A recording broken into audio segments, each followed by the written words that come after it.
Okay, good afternoon. We are going to go ahead and get started. Welcome to the second meeting of the Health Services Committee, the Standing Committee on Health Services. I appreciate everyone being here. And I want to go ahead and call the meeting to order. First, though, I would like to introduce Representative Lisa Wilner will be serving as our Democratic Vice Chair of this committee. So I'd like to welcome her and improved collaboration here. So just silence all your cell phones and the usual things. So DJ, please take the roll. Representative Bratcher. Here. Representative Bray. Present. Representative Burke. Here. Representative Callaway. Present. Representative Camuel. Here. Representative Dotson. Here. Representative Fleming. Fleming's here. I'm here. Yes, I'm present. Thank you. Representative Gordon. Here. Representative Holloway. Here. Representative Marzian. Here. Representative Neighbors. Here. Representative Proctor. Present. Representative Rayburn. Representative Raymer. Here. Representative Riley. Here. Representative Sharp. Present. Vice Chair Duvall. Here. Ranking Minority Member Wilner. Here. And Chair Mosier. I am here. Thank you. All right, we have a quorum established to do business, and so we are going to go right ahead and get started. I want to thank Dr. Stephen Stack, the Secretary of the Cabinet for Health and Family Services, for being here with us today to give us an update on the Rural Health Transformation Program that we have probably heard a lot about, and I know that Kentuckians are very interested in how this will work, be operationalized, and how it's going to help our rural hospital or our rural health care, not just hospitals. But thank you for being here. Please introduce yourself for the record and proceed. Thank you, Madam Chair. I'm Stephen Stack. I'm the Secretary for the Cabinet for Health and Family Services here in the Commonwealth, and it's a pleasure to be here to talk about the Rural Health Transformation Grant that we just received notice of. So all 50 states, pursuant to House Resolution 1, which became federal law on July 4th last year, were invited to the opportunity to apply for a Rural Health Transformation Grant. It is not actually in its implementation specified for hospitals. So there's a title in the bill that mentions that, but the way it was implemented is very specifically to address rural health needs and to think about how rural health may be provided differently and more effectively. All 50 states applied. All 50 states were granted. I will say, in a time of hyper-partisan politics and all that, it looks like they administered the review process very reasonably. And so that's reassuring that in this difficult time that was done. Like I said, all 50 states were awarded. The smallest grant was $141 million. The biggest was about $287 million, I think. It was $147 million to $281 million. The ones who got the smallest grants were, places that were smaller New England states that really don't have a lot of rural territory, comparatively speaking. 3 of the top 10 biggest states were Texas, California, and Alaska, which are clearly geographically the most rural by far. And then we were the 11th. So we're only 3% of the United States population. We had the 11th largest award.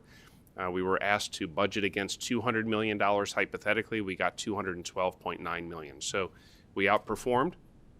Our grant was approved fully as it was submitted. We didn't have any material changes we were asked to make. So that's all good news. A little more details for the context and the perspective. It was a competitive grant process. We had specific assignments we were given to address in the notice of funding opportunity.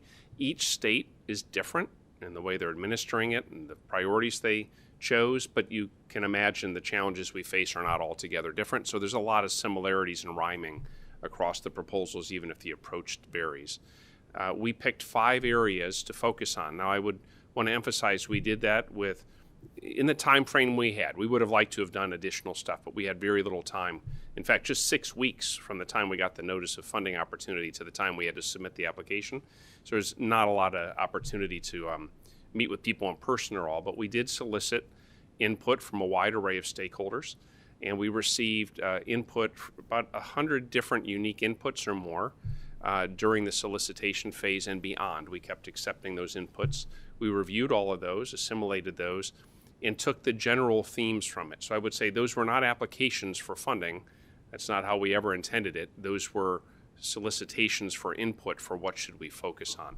We picked 5 areas. Maternal health. We have a lot of maternal health deserts in the state. I think we have more than 40 counties that are considered maternal health deserts. That's more than a third of our total counties. We picked maternal health, mental health. We think we all know we have mental health needs across our state. Specifically, one of the areas we want to focus on is how do we treat mental health with the importance and dedication it requires, and not rely on, say, general purpose emergency departments to be the place where people go for crisis. So we have a very successful empath unit, which is operated at Eastern State Hospital. One of the proposals in there is to find ways to expand that model to other regions of the state, so people in behavioral health crisis can go to a dedicated place to get behavioral health assessment and stabilization, hopefully more effectively and also at a lower cost over time because they're going to a dedicated place with the right resources for that. Oral health, I think we know, unfortunately, we are one of the states with the least desirable status for oral health. And so there's a real need to improve things. It's going to be hard to create, say, more doctors and more dentists because it's just high cost, a longer pipeline, and a lot of different things. Maybe we can have opportunity to improve access through more oral hygiene programs, ways to use teledentistry where hygienists with an integrated dental health team and telemed can project care and services out more widely throughout the communities. Maybe mobile units. There's complexities with all of these things, but various different things to consider. Emergency medical services is the 4th. These are not ranked in any order of priority or importance, just the ones I'm remembering them. Emergency medical services, we know, and some of you have heard in committees before, that we have a hard time having enough paramedics and EMTs to actually support our rural communities. It raises a real problem. And I worked in St. Joe Mount Sterling, and I worked in Bourbon Community Hospital in my clinical years here in Kentucky. It's a real challenge when there's only one ambulance, maybe 2 if you're lucky, in a rural community, and they need to drive an hour and a half to a larger facility. When that ambulance leaves the county, it's left unserved, or there's only one ambulance for the entire remaining population. It's a real difficulty. So we're hoping to find ways to increase the pipeline and the workforce for emergency medical staffing, but also maybe to look at opportunities where you can have treat in place, where perhaps an EMT can go to a home and perhaps with telemed support evaluate someone and maybe not have to transfer them from the house, or maybe not transfer them to an emergency department. Maybe they're appropriate for a different location of care, maybe a clinic if it's open or an urgent treatment center. But those things require enhanced medical support, so you have to build a system and infrastructure to do that. And then the 5th thing, and certainly by far not the least important thing, is chronic disease, but specifically in the beginning with a focus on, it's not really all a continuum per se, but there's something of that, obesity and diabetes. So how do we use healthy nutrition to keep ourselves healthier? And that would also include healthy physical activity to keep ourselves healthier and prevent disease. But for those who are on a continuum, how do we reverse disease or push it back towards health by improving our diet and our exercise? And for people who have, say, diabetes, that's deeply established, how do we treat that better using things like telemed and diet and education and support? So across that continuum, there's a whole lot of opportunity. But if we can build a network or a system to do that, that network could be repurposed for other things. So you could think about untreated or unrecognized hypertension, people who have other chronic medical conditions, perhaps, where a well-designed system that gets partners and providers in the communities who are already providing services, but maybe not in this coordinated a manner, to coordinate better and maybe find solutions to other problems. So those are the 5 big areas. The grant, like I said, is a substantial grant. There are some key things that are important to keep in mind. One, this is not Medicaid. In fact, it has little to nothing to do with Medicaid. It has a lot to do with rural health and healthcare delivery in the state, but it does not support Medicaid specifically. And to the extent that there's an overlap, it's because obviously Medicaid supports a third of our population, so there's an important partnership or collaboration, but it is going to be run out of the public health department, which is not uncommon. Different states use different agencies because we're all structured differently, but there's a number of states who have used their public health agency to be the one who oversees this because it is population health and healthcare delivery. The second thing is it can't supplant funding, so it's not a bucket of money that can be used to fill other holes. And in fact, it's an at-risk funding source. This is different from some of our other grants, or from virtually all of our other grants. We were approved in a specific proposal with a specific structure. We are only allowed to use the money for those 5 things that we were approved for. So if it's not in that proposal that was approved, we can't do it. And CMS has said within our proposals, they understand there have to be evolution over time, but that we're not allowed to wholesale jettison things or just add new things to it. So they're very explicit about that. If we do not perform to the metrics that we have identified and proposed, they have said very clearly they may claw back money from us, even if we've already spent it. So we have to manage this with a very specific intention of delivering the results that we put in our proposal. And it is a cooperative agreement, so it's supposed to be a partnership between the state and the federal governments, where we're going to have to be in regular dialogue with project officers and get approval for certain things before we make changes and before we do things differently. At the moment, the grant is encumbered. All states have to get a revised and approved budget based on the actual dollar amount we received. And until that revised budget has been approved by CMS, we've been cautioned not to incur major expenses, because if they don't approve our revised budget, those expenses may not be reimbursable. So all states are kind of waiting. The feds have 45 days from the date that they receive our plan to act on it, and they just scheduled with us, and we had last week the meeting that was required as a prelude to submit the budget. So hopefully by the end of February, we'll have our fully approved budget. They say they're going to move as quickly as they can. A word about stakeholders. We are committed to working with our stakeholders, our universities, our nonprofits, and when needed, commercial entities. Some of this we won't be able to, and we'll have to move quickly through our partners like the public universities and others. Others are going to require procurement because we'll need technology solutions and other things, and we'll use the government procurement processes as we historically do for things as we go through that. As you may imagine, to some, this looks like the new golden calf, and there's a bucket of money. I mean, you're talking about $10 billion a year across the country, $213 million almost here. So there's lots of folks who want to get their ideas in front of us. I would just say if it's not in the current plan, if it doesn't fit within the current plan on our website, it's not something we can do because the federal government approved a very specific plan. But within that, we'll use the procurement process consistent with all the rules and requirements we have to do as we move forward. My one prop for today is on the screen here. This is our Rural Health Transformation website. I had the opportunity to speak at Moab multiple times on this. Thank you to the committee chairs there for those opportunities. We said that as soon as it was not pre-decisional and it was approved, we would make it public. And so this website went live within, I think, 48 hours or so of the grant approval. It was over the holidays too, so a little challenges there with New Year's. But on the website, if you look down here in the bottom, you can see read our application. The 62 or 63 page application that the feds approved is there, so anyone who's interested can look. We published the actual notice of award, and in there the restrictions I said about it being encumbered is on page 4. So all those things are there for people to be able to see. We have some information on Understand Rural Health in Kentucky, some of the data that we put together to show how we're rural and the challenges we face and why we reached the conclusions we did. And then there's a contact us, which will open up an email box for you, but that website is shown down below. There's also other information for those who are interested related to this grant, the opportunity, and our plan as you go further down the page. So that is Rural Health Plan at ky.gov, Rural Health Plan at ky.gov. When we get our updated notice of award, we'll swap that out for the one that's up there currently. And as we go forward, we'll use that as a public way for people to see information and updates. We will update here, hopefully in the next week or so, information for partners who are interested in learning more, signing up for updates, or submitting things for consideration, avenues that they can be channeled to be able to do that. So we're excited about the opportunity. You know, if it weren't for all the other challenges with the reductions that are going to happen for Medicaid and potentially challenges with changing SNAP, the new administrative budget that we have to take on at the states, all states have to pick up an extra fourth of the administrative cost. If it weren't for all those other headwinds, this really is a good opportunity to try to think creatively and transform things.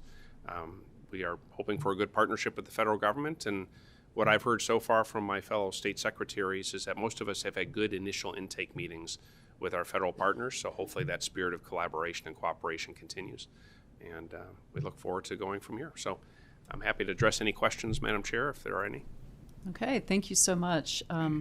It's exciting to see the 5 projects or 5 areas that were approved, and I mean, these are all areas that we've long been concerned with, not just for our rural areas, but across our state. And so I think you addressed some of my questions about stakeholders. Who are the project officers that you mentioned? Right. So, federal project. I don't know their names because they're hiring a team. As I mean, we are go. they regional directors or? I don't know if they've done a project regional or by. It's directors? definitely by state. So each project officer, and that's common in federal grants. Okay. There's a project officer assigned to your state. That'll be your primary Oh, contact. I see. I thought you meant per project. Oh, or no, per no. area. I So see. Okay. CMS will have a project officer assigned to each specific state, and their job will be to be expert on what we're doing in our specific states. Okay. So how are you submitting, or how are you accepting ideas or Right, so projects from your various stakeholders? So there'll be a new tab that probably comes up next week. But down here at the bottom, it's small, but it says contact the Rural Health Transformation Team. There's an email here where people can email, and that's monitored and tracked and cataloged. And then up here at the top, there's contact us, and if you click that, it'll open an email box, so that people can, well, it's going to ask me what app to use, but It's okay. I get it. But what we'll do is there'll be an additional one that will have additional information and education there that'll come up specifically to partners who want to reach out, because there's different types of partners: the universities, the nonprofits, the for-profit commercial entities. I mean, we have to go through a very specific procurement process to work with them. So that'll all be sort of spelled out and people directed appropriately. Right. Okay. Okay, we do have a couple of questions. I just want to mention when you were speaking on the emergency medical services, we passed a bill a few years ago to allow treating in place.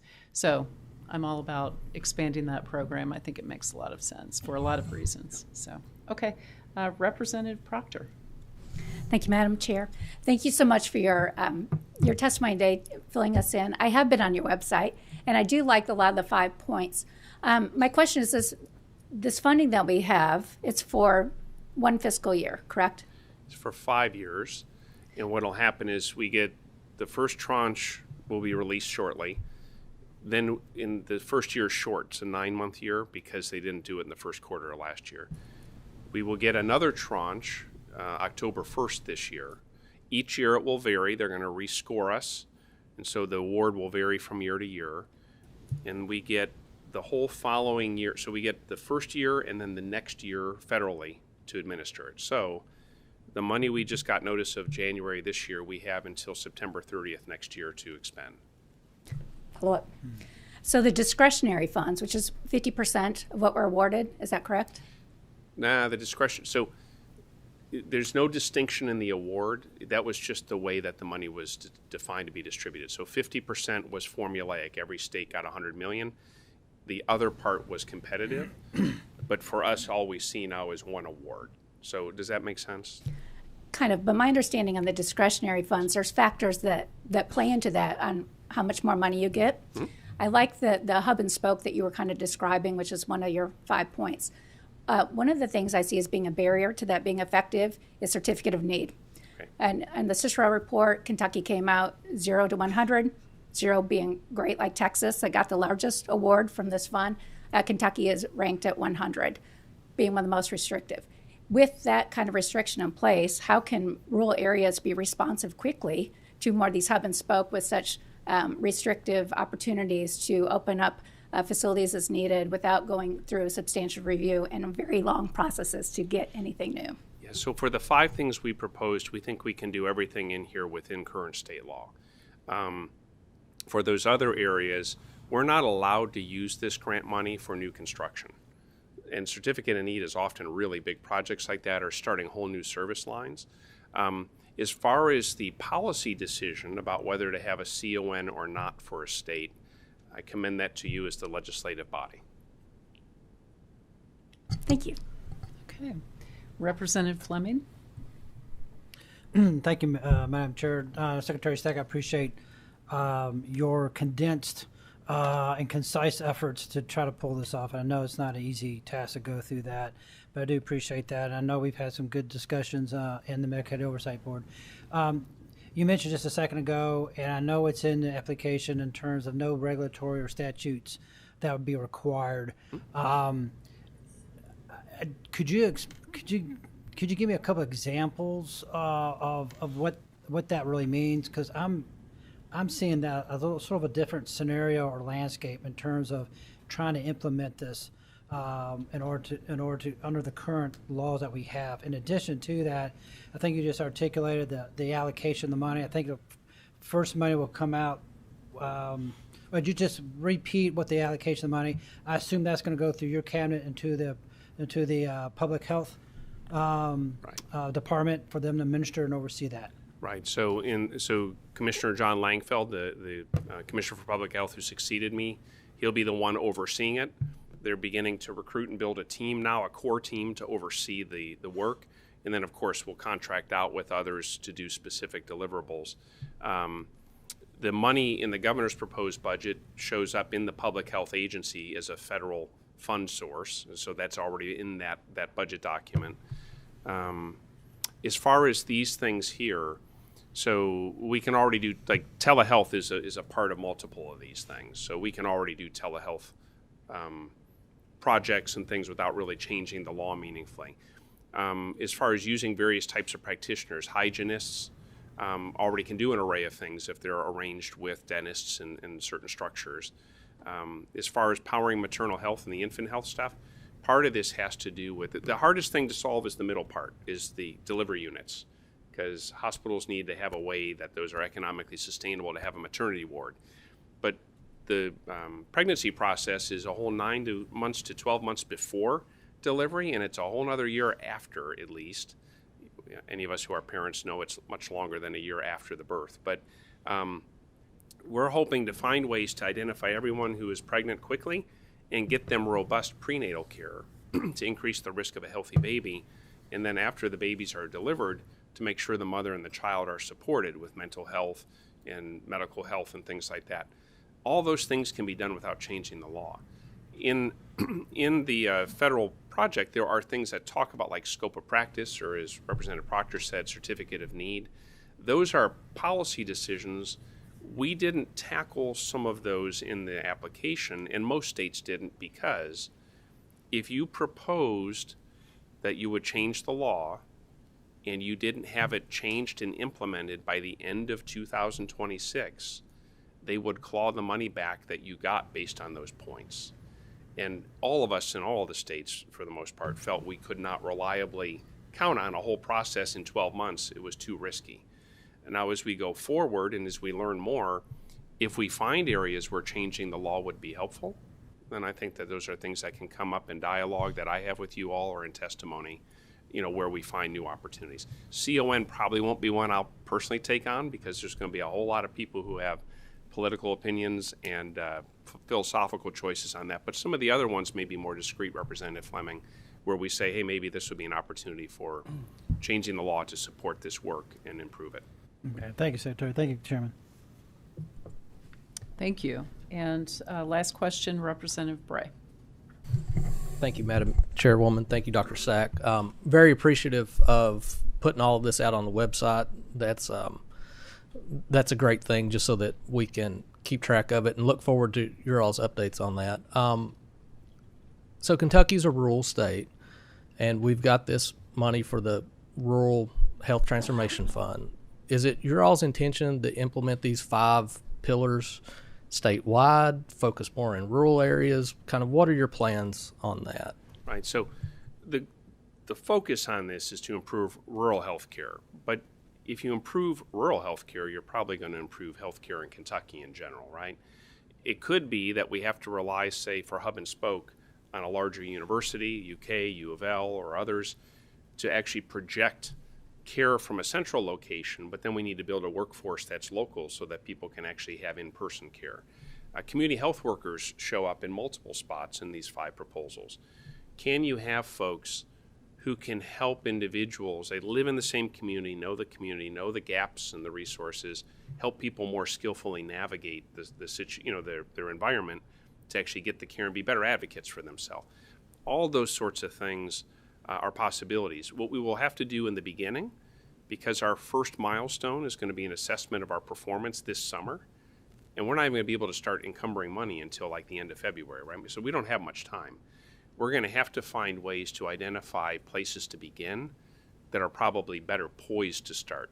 So while this is not, for example, a hospital bailout fund, we're almost certainly going to work with certain hospitals who have built infrastructure, and where the little bit of money we can use for maybe remodeling, because we're allowed to do a little bit of remodeling. It's capped as a % of the total award and even specific dollar amounts. But if we could remodel a space that a hospital already has, and they could help us, like an empath unit, like be a behavioral health crisis stabilization place, we're going to want to work with our existing in-state partners. And we're going to want to prioritize working with in-state partners to the fullest extent possible, so that people who are living in these communities, who know these communities, who benefit from these services, or their neighbors, are the ones who are helping it to provide those services. So we'll target it where we think we have the best chance of success and impact, but we've got 5 to 6 years on the total award horizon for this. You get dealt a card to get in. Once you're in, you're in. It's just going to vary the amount year to year. So our goal would be to expand and cover essentially the whole state or as close to it for all 5 of these things over that 5.5 to 6 year span of funding. And then one more thing, Representative, it has to be sustainable, at least to the best we're able to. We all know sustainability is, we all desire it. It's many times like a unicorn. It's hard to produce, but all of these things require, as part of the grant design and as part of our intentional approach, how does it sustain itself after it's done? So maybe we make it possible by getting a telemed platform and bringing people together and remodeling a space to do the startup costs, but then maybe commercial payers and Medicaid already have codes that allow for them to bill for and sustain the service. They just could have never gotten over the hump to design it, build it, and make it work. So let me just express, there's optimism and enthusiasm. There's also a fair bit of trepidation. I mean, it's a lot of money, relatively speaking, in a very short time, and I wish we could get away from these boom-bust funding cycles. It's really, really hard to build things that stand the test of time when you have to move as fast as you have to. On the other hand, I think all of us would agree a certain impatience with making the current status quo, which is unacceptable in too many ways, better, sort of deserves a certain urgency. So it's the hand we've been dealt, and we'll just do the best we can. Okay. Representative Fleming has a question. Thank you. Let's see, Secretary. You said it's the money that's in the budget. Yes. So we'll have to appropriate that money.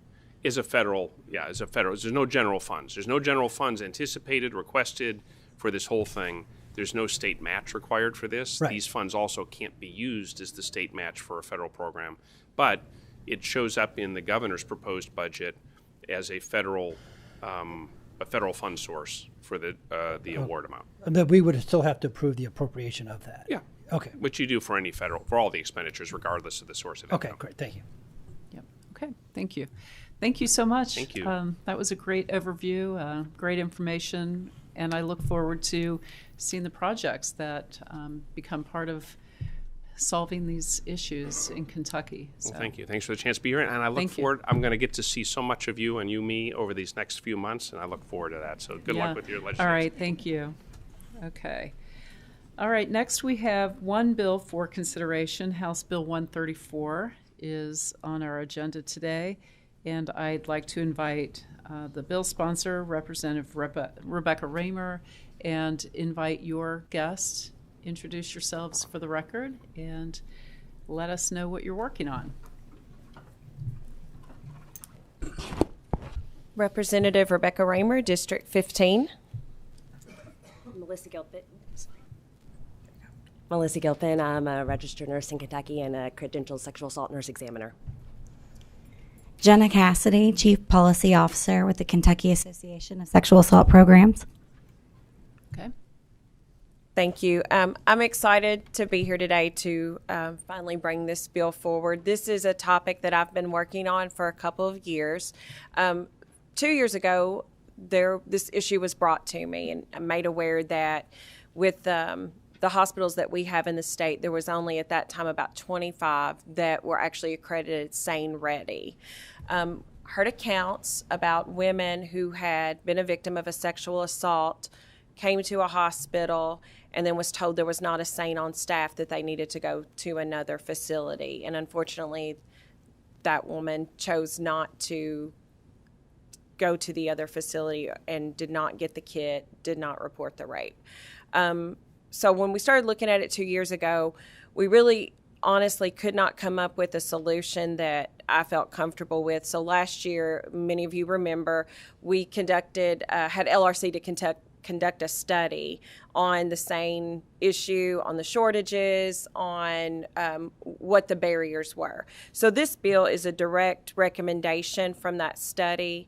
It is basically, we will have a statewide sexual assault nurse examiner coordinator who will work to make sure that our hospitals in the state are SANE ready. Many people don't understand what an issue this is, but if you look at the statistics, for Kentucky, 1 in 4 women in our state will be a victim of an attempted or completed rape in their lifetime. That's staggering statistics. So I'm going to turn it over to Jenna and let her say a couple words. Good afternoon.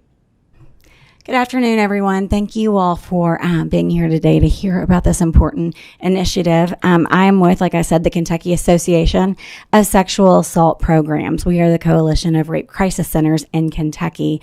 I cannot thank Representative Raymer enough for bringing this bill this session.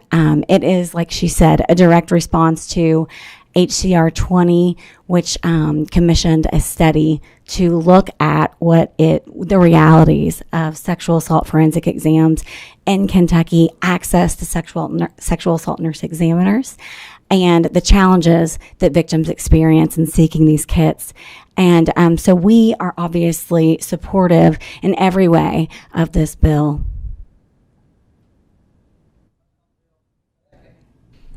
And then, if it's okay, I would like Melissa Gilpin to say just a few words. She is a sexual assault nurse examiner, like she said, and she's dedicated her life to this profession. Absolutely. But we do have a motion in a second, so.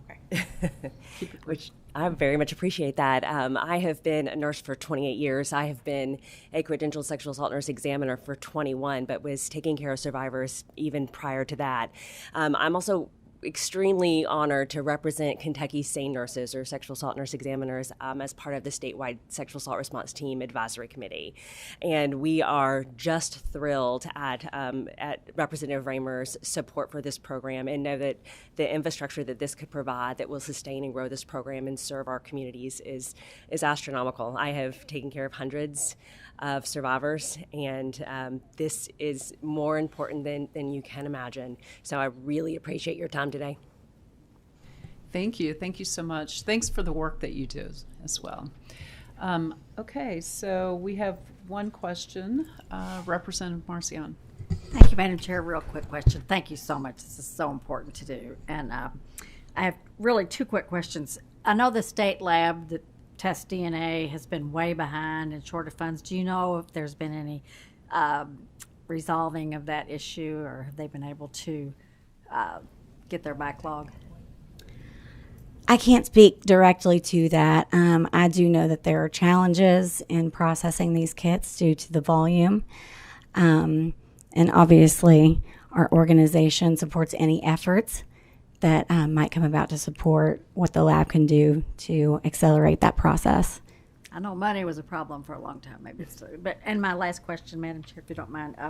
Years ago when we passed the first thing, there was an issue that a lot of the hospitals couldn't get SANE ready, and they were doing them in the trauma centers across the state, and some states, some counties didn't have that. So would this ask every hospital to be SANE ready, or just certain hospitals? That would be our goal, for every hospital to be SANE ready. Good. Thank you. Great bill. Okay. All right. We have one more question, Representative Callaway. Thank you. Thank you all for your work in this. I'm deeply supportive of this movement. I'm glad to see some attention has been drawn to this. I appreciate the thoroughness and the time that's been put into this. My only question is in the language where we say, and it's in, well, it's just the section 1. So it's section 1, subsection 3, where you're talking about collaboration. I'm just wondering, are there any national organizations, and who do we have in mind when we say any other entities deemed appropriate? It seems a little wide open, and I just didn't know if there was somebody specific we were thinking we might be leaving out, or again, if there is, national organizations that we instead should list.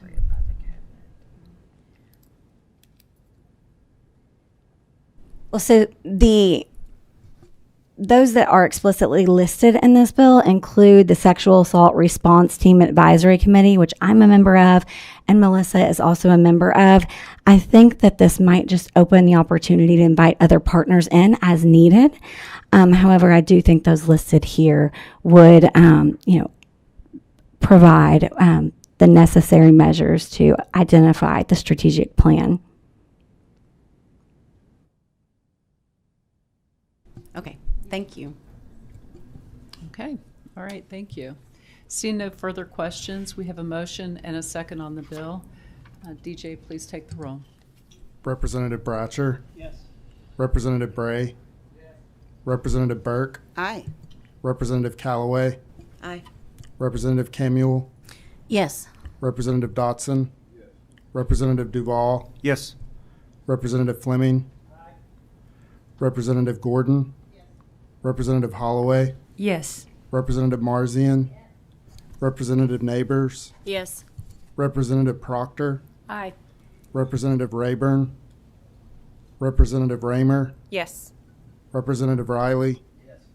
Representative Sharp. Aye. Representative Wilner. Yes. Chair Mosier. Yes. Okay. House Bill 134 passes with favorable expression. The same should pass on the House floor. Congratulations, and thank you very much for your work. Thank you, Madam Chair, and thank you, committee members. Thank you. Thank you. Okay, the last agenda item is a whole list of regulations that have come before the committee, and we have all been sent the links and the summaries, and I invite any questions at this point. I know that we do have a few people who have signed up to speak on one of the regs. So, do you want to? Okay. We do have a committee amendment, an agency amendment, rather, on 900 KAR 5020 on the state health plan. Do we have someone who would like to come and explain that? Just introduce yourselves for the record and just explain what this committee amendment or agency amendment does, please. Yeah, thank you so much. Hi, Wesley Duke. I'm the General Counsel at the Cabinet for Health and Family Services. Valerie Moore, Policy Specialist, Office of Inspector General. Yes, and thank you for the time to be here today. So this amendment is a change. When the state health plan was originally filed, there was an addition that was made to a criteria for the megavoltage criteria. There were just three. This was adding a fourth criteria, and that was upon consultation with our partners across the state, including the Kentucky Hospital Association. Is why that was in there.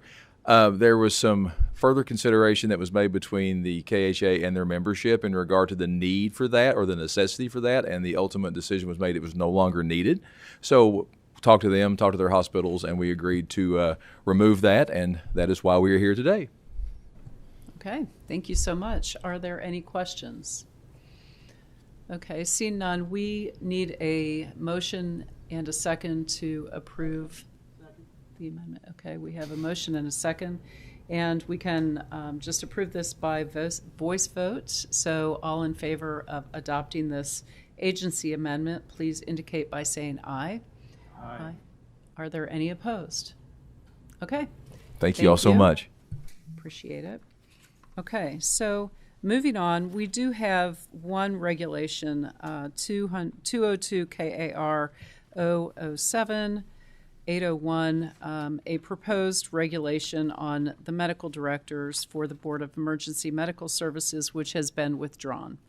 So we have, as I mentioned, several folks who have signed up to speak on the Board of Medical Licensure Regulation 201 KAR 009 270.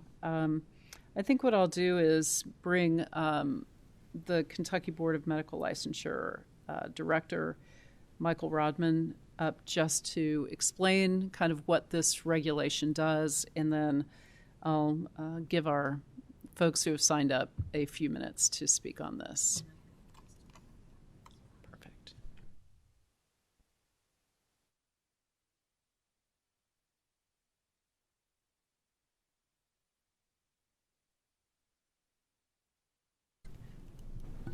Good afternoon now. I'm Mike Rodman. I'm the Executive Director of the Kentucky Board of Medical Licensure. Dr. Thornberry wanted to be here today, but he was here yesterday, couldn't come back, so he sends his apologies and his regards. Send him our regards. I will. Thank you. And I'm Leanne Diakoff. I'm the General Counsel for the Board. So, do you want? Yes, so again, this is a regulation that we've been working on for over 2 years now to update an existing regulation that we first promulgated in 2015. Periodically, standards of medical practice change.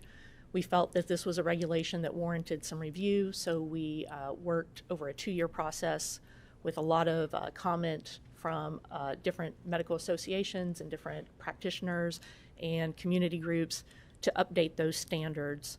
So the regulation that's before you reflects that update. It excludes emergency physicians, so emergency rooms, they can initiate buprenorphine without being held to the regulation. It also broadens the use of buprenorphine for use of pain in cancer patients. I think there's a deletion of a requirement of getting a pregnancy test before initiating treatment with women of childbearing age and ability. And then we also, I think it has improved access to telehealth resources. So those are just some of the updates, but there's a more thorough explanation, our statement of consideration that we filed in August of this past year. And then also, I think Representative Moser, we followed up with a letter to you after our meeting in September with a letter in October, also explaining some of these updates and the board's position on that. So. Right. But I just wanted the whole committee to hear this, so I appreciate your time. I can also provide you some additional updates. In November, the November-December edition of the Addiction Society of American, the American Society of Addiction Medicine Journal, they published an article talking about barriers to buprenorphine access. And in that article, they did not cite to any regulation being a barrier to access. They cited to, they identified really kind of structural barriers like housing, insurance gaps, workflow limits, limited integrated behavioral health as a primary cause of limited access. They did not cite to any state having a regulatory framework to set forth standards as being a barrier to access. And the article actually said that, clinicians who are not specialists, but who also have the ability to prescribe this, have reported discomfort, limited training, and uncertainty with addiction criteria and care pathways, and that a regulatory framework that sets forth clear, acceptable, and prevailing medical practices provides those clinicians with some comfort as to what steps to take. And we think that improves access because it gives clinicians some reassurance that if you follow these bare minimum, then it will be good for patient care and access. Okay, I'm sorry. Did you specify which practitioner? Are these addictionologists or all practitioners? Anyone who prescribes buprenorphine? I believe this was for all practitioners because this is a medication that actually is the majority is prescribed by general practitioners, family medicine, internal medicine. You don't have to be an addiction medicine specialist to prescribe it. And you know, just last week at one of our panel meetings, we had an investigation on a general practitioner who had taken on prescribing buprenorphine and was not doing it within acceptable and prevailing medical practices. I think he expressed that he was just not aware of our regulation or how to apply it. We're going to work with him. I think he has shown some interest in learning better practices, so we're going to work with him. But before he met with our panel, he was in our lobby kind of talking informally and was overheard making some comments, and I'd like to share those with the committee. So this is from a general practitioner who was prescribing buprenorphine, and he described that buprenorphine for substance use disorder treatment is a cash cow. I mean, he just blatantly said that. It's a cash cow. I wonder for who, but okay. He mentioned that buprenorphine for substance use disorder treatment was supposed to be the alternative to long-term methadone treatment, but that buprenorphine itself is actually very difficult to come off of due to withdrawal. He mentioned that many of his patients really were not benefiting from buprenorphine because they were struggling with their energy, their drive to work and to engage in family responsibilities. And he said that something kind of to the effect of a patient's worst day of withdrawal is better than their best day of buprenorphine treatment. Again, I think some of this might be reflected. This physician didn't know how to use it appropriately. We're going to work with him to bring him up to acceptable and prevailing practices. Okay, thank you. And I think, you know, probably there are some general practitioners who, without the training, may not know. And so these regulations might be appropriate for a general practitioner who really doesn't understand, without experience. These are the minimal guardrails. Okay. And, all right. And we've actually, again, I just reiterate, we've had unprecedented just asking for input from the physician community. It's I know. Yeah, I mean the fact that we I know we had we've great, spent a lot of time on we this. did an informal period, sent it out to we asked, right. We really did. And yes, and I was on all of those calls yes. for public comment, and I heard all of the comments. And more about aligning with the federal ex-waiver relaxations than putting in more guardrails. But I do appreciate all of the conversations we've had. I think that we've gotten to a better place, yes. But it's not completely in line with what a lot of folks think are barriers, or eliminating some of those barriers. So thank you. I appreciate your being here, and I'm going to give a few minutes, probably 3 or so minutes, to folks who want to speak, because we've got to get out of here pretty soon. But Representative Wilner has a question. I do. So I want to say that I have tremendous respect for the role of the licensing boards and protecting the public. I understand that that's your role.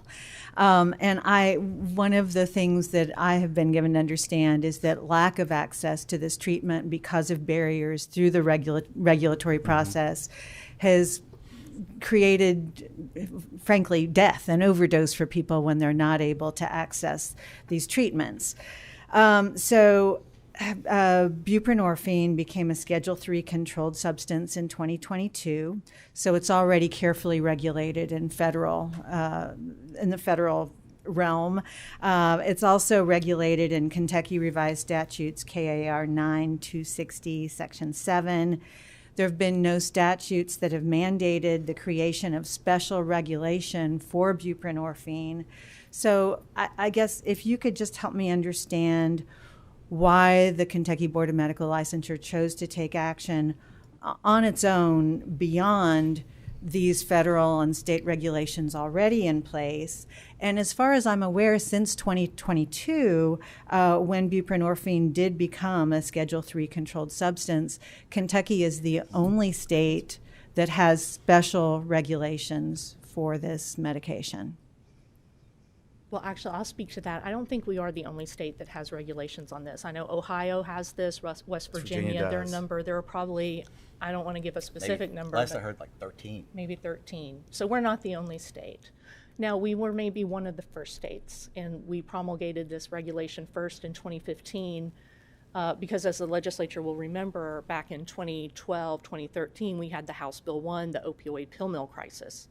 And the legislature required us to step in and to come up with regulations to address opioids. And a lot of people had opioid problems and addictions in this state.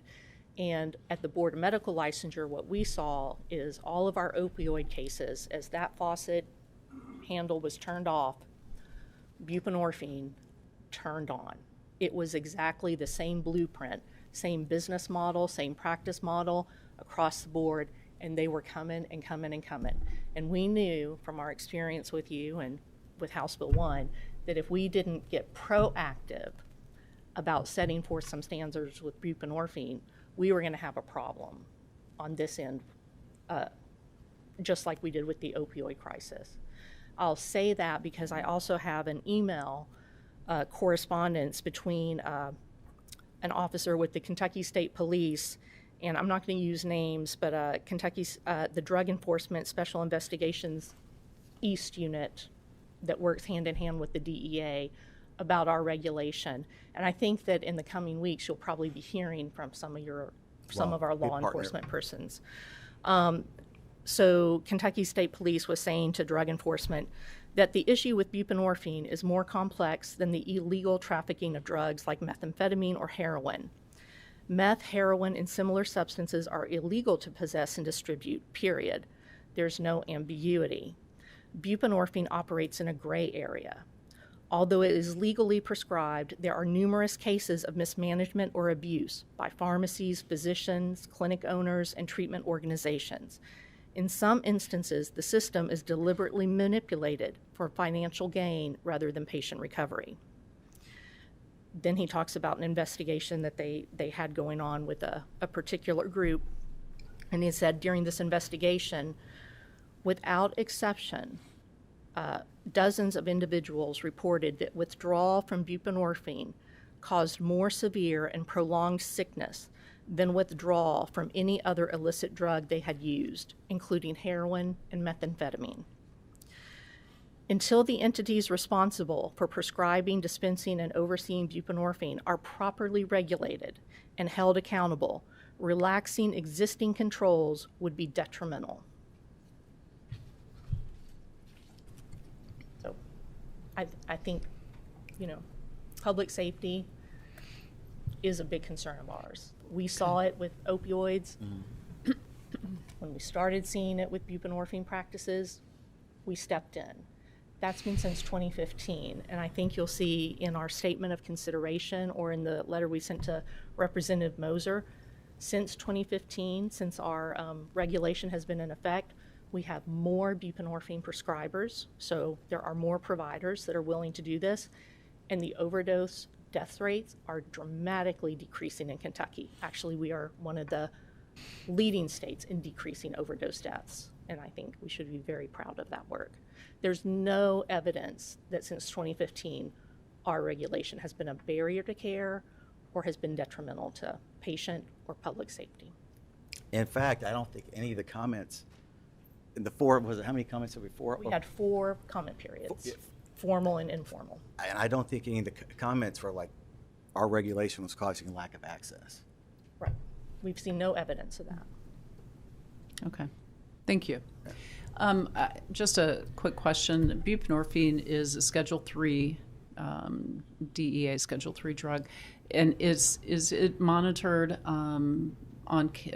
in Casper the way any other Schedule 3? So Yes. it's possible for you to see trends in prescribing. Yes. And to handle those increases in trends with questions that you would ask of any provider who you're seeing a trend, an uptick in the prescribing. And so I mean, I guess I would say there are probably some good reasons why there was an uptick in buprenorphine prescribing, especially when we started limiting the opioids. So I think when you limit the opioids, it's a good thing that we're seeing an uptick in the treatment. I mean, I know that there is abuse of prescribing of all kinds of drugs. That's why we have all kinds of drugs that are monitored under CASPR. And so I would just like to say that buprenorphine is monitored the same as any other Schedule III medication, and you're able to contact a provider if there's some sort of change in their prescribing habits. So, okay, we have one more question, Representative Sharp. Thank you, Madam Chair. Where are the national academies and associations, the medical academies, medical associations are with your modification? Well, a number of them chimed in during the comment periods, and I don't think there's one uniform voice on those, but we did weigh and consider all of them. I mean, I think the leading association is the American Society of Addiction Medicine. Obviously, their position is that there should be no regulation of this medication. So, okay, what about the American Medical Association? The AMA has signed on to the ASAM letter, but earlier on in the comment period, they took no position. Okay. So how many of these national organizations or even state organizations are pro, and how many of them are against this proposed change? I would say that you would have to look at our statement of consideration as to the ones who weighed in. It's a mixed bag. Some of them are in favor of certain changes. Some of them are against other changes to the regulation. Some are anti-regulation, which I think is pretty common to the medical profession anyway, just anti-regulation, period. So it depends on who you ask and what you're asking about. 50-50 split, 60-40. I don't want to I can't put a number on it. Okay, thank you. Thank you, Madam Chair. Yes, sir. Thank you very much for being here. I'm going to give other folks a few minutes, but I do want to say that this regulation was allowed to go through the Senate Health Services Committee, and so we cannot and won't be seeking to find this deficient. Any changes will happen legislatively if they do.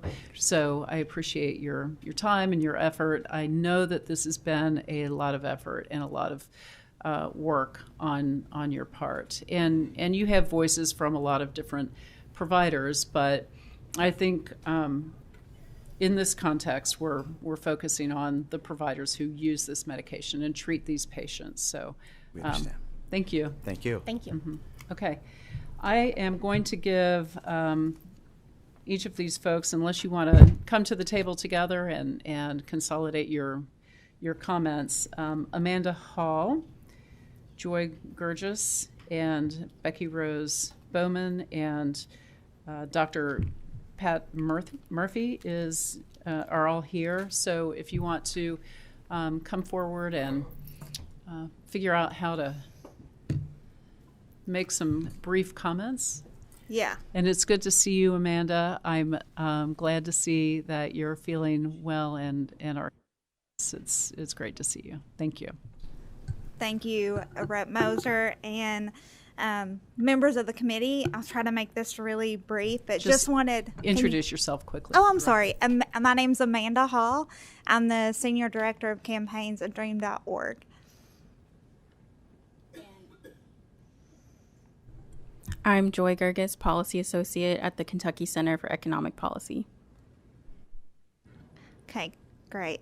And again, thank you all for your time. I just wanted to bring another perspective around these regulations. So again, my name's Amanda Hall. I'm a Kentuckian, a social worker, and I work at an organization that works on addiction and criminal justice policy. I'm also someone who's in long-term recovery from opioid use disorder. More than a decade ago in rural eastern Kentucky, I was struggling to survive an addiction that was killing people all around me, the addiction that was just alluded to a few minutes ago. And treatment options were limited, support was scarce, and every step toward help came with another barrier. Then I was finally able to access buprenorphine, which changed everything at the time. I was able to wake up and feel normal, to go to work, to provide for my family, and imagine a future. Quite honestly, without Bupe back then, I don't know if I would still be here today. Though my recovery looks different now and I no longer utilize that medication, I'm very passionate about making sure other Kentuckians can. I oppose both the current buprenorphine regulations from the Kentucky Board of Medical Licensure and the new proposed regs. Even though they're better, we should be removing barriers to treatment. I do acknowledge that the KBML has a hard job and that they license our boards and have an important responsibility to protect patient safety. I believe their goal has been to reduce overdose deaths, but I don't think this regulation gets us there. I really hope that during this legislative session, we can ensure that we can open access to people to receive this medication and not continue to shut people out. Thank you, Chair Moser and members of the committee for the opportunity to speak today. My name is Joy Gerges. I'm a policy associate focusing on drug policy at the Kentucky Center for Economic Policy. We're a nonpartisan, nonprofit organization that provides research and analysis on important policy issues that affect Kentuckians across the state. I'm speaking today to bring attention to the dangerous barriers that exist within Kentucky's buprenorphine regulation. Although some of the proposed amendments before you today make positive changes, they are overall deficient because they leave the current barriers to buprenorphine access in place. Kentucky needs an entirely new policy for prescribing buprenorphine if we want to save lives and continue the state's recent declines in overdose deaths. Buprenorphine has been repeatedly proven to reduce the risk of overdose. Research published in the American Journal of Preventive Medicine found that receiving buprenorphine after a non-fatal opioid overdose was associated with a 62% reduction in the risk of future opioid overdose death. Yet, Kentucky's buprenorphine regulations are some of the most restrictive in the country and do not align with evidence-based national guidelines that promote low-barrier approaches, such as less frequent drug testing, less frequent in-person visits, and no counseling requirements. The proposed changes leave these barriers in place for Kentuckians with opioid use disorder and in some areas make them even worse. We urge this committee to explore and consider adopting policies that expand access to buprenorphine for Kentuckians instead of restricting it to ultimately save more lives and more effectively address the state's opioid crisis. Thank you. Okay, thank you so much. Dr. Murphy, you have 3 minutes. Can you do it? Thank you.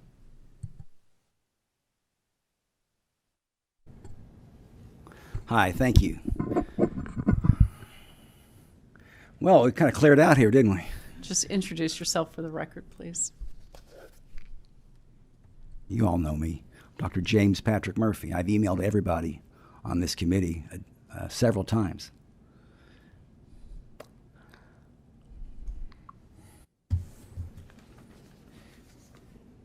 Question was, where does the medical community stand on this? It's pretty solid. It's pretty universal. It's pretty nationwide. I sent you all a list of the organizations. It's all of the organizations that you know to be leaders in this field are against this regulation in Kentucky. I promised my wife I would not take the bait. I would not get all excited about this. And I mentioned to Representative Moser that I would not get emotional about this. But, you know, when over the weekend you go to a funeral for a young person who died, and you know that that could have been prevented, you know that happens 4 times a day in Kentucky, they don't have access to the medication that treats this medical illness. If this was cancer, this wouldn't be an issue. If it was heart disease, if it was some virus, it wouldn't be an issue. But because it's addiction, because there's stigma with this, somehow we don't care about it as much, but we need to. Now, y'all are here. I appreciate you all staying. I really want you all to be the champions on this. I want everyone that hears this to be the champions on this. What I just heard from the medical board, and again, I share this the opinion that they're just trying. I'm sure their motives are pure. There's no reason to believe they don't want people to be healthy and well. But sometimes in medicine, you just get it wrong. And when you get it wrong, and everybody else that's an expert and lives with this and does this tells you got it wrong, sometimes you got to admit you got it wrong. And especially, you shouldn't come up here in front of a committee like this and say things like, the American Society of Addiction Medicine has no issue with regulations. Well, I want to tell you something. You're looking at a board member. I sit on the board of directors of the American Society of Addiction Medicine, and I promise you, we have an issue with these regulations that are onerous. Not all the regulations, but Kentucky's stands out as one of the worst. It's 10 years old. It harms people. Listen, you're going to have a chance to do something about this legislatively. I can't give you all the details right now. I want to be respectful of your time. But this is gaining traction. Please be champions of this. Your constituents are counting on you. I'm a doctor. I was doing medicine yesterday. I couldn't come to the Senate meeting. I was able to come today. People need you. People come to me because they trust me. They trust me as a physician. Well, I trust you all. I trust you all to do the work to get this right. You're going to have a chance. There's a bill in the House and there's a bill in the Senate. It's identical. It's got bipartisan support. Everyone's behind this except for a few people that are probably giving you a lot of misleading statements. And I could detail that, and I'd be glad to. Yeah, I'm a little bit upset about what I just heard. And I promise you, I will help you understand the right way to go. I will give you the information you need. Just call me. Just ask me. Thank you. Thank you so much. I really appreciate your passion and expertise around this. And hopefully we make a little bit of headway. Okay. Thank you.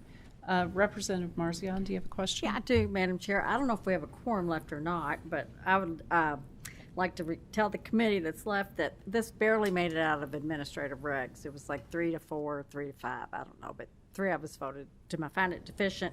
But I'd like to be recorded as voting no on this reg, if I can. And I have some real problems with it as well. I think we need to expand access, not reduce access. And when someone comes from the Board of Medical Licensure and gives us testimony from a conversation in a lobby, anecdotal evidence, that does not sway me at all. That is not data. Thank you. Thank you, Representative Marzion. And as much as we would like to have more discussion about this and perhaps take a vote, because it made its way through the Senate Health Services Committee in order to find a reg deficient, it has to be found deficient in both committees. So, yep. But we will continue our work on this. I really appreciate your time and expertise. Thanks for being here. Okay, we do have other regs that I think everyone got links to. Hopefully there are no questions because we did lose quorum. The only thing that I wanted to point out was I just put all my papers away, so I'm not even sure of the number. What's that? Which one are you looking for? It is the Kratom, the public health.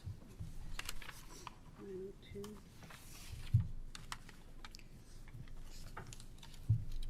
Oh, here we are. Okay, it's 902 KAR 055015E. It's under the Public Health, Department for Public Health.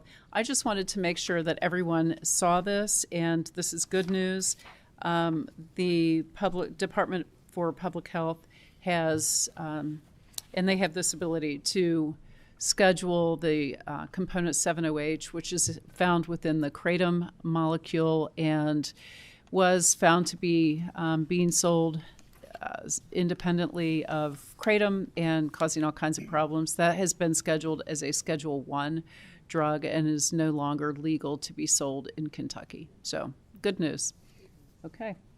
The next scheduled meeting of this committee, the House Standing Committee on Health Services, is January 29th, next Thursday at noon in this room. And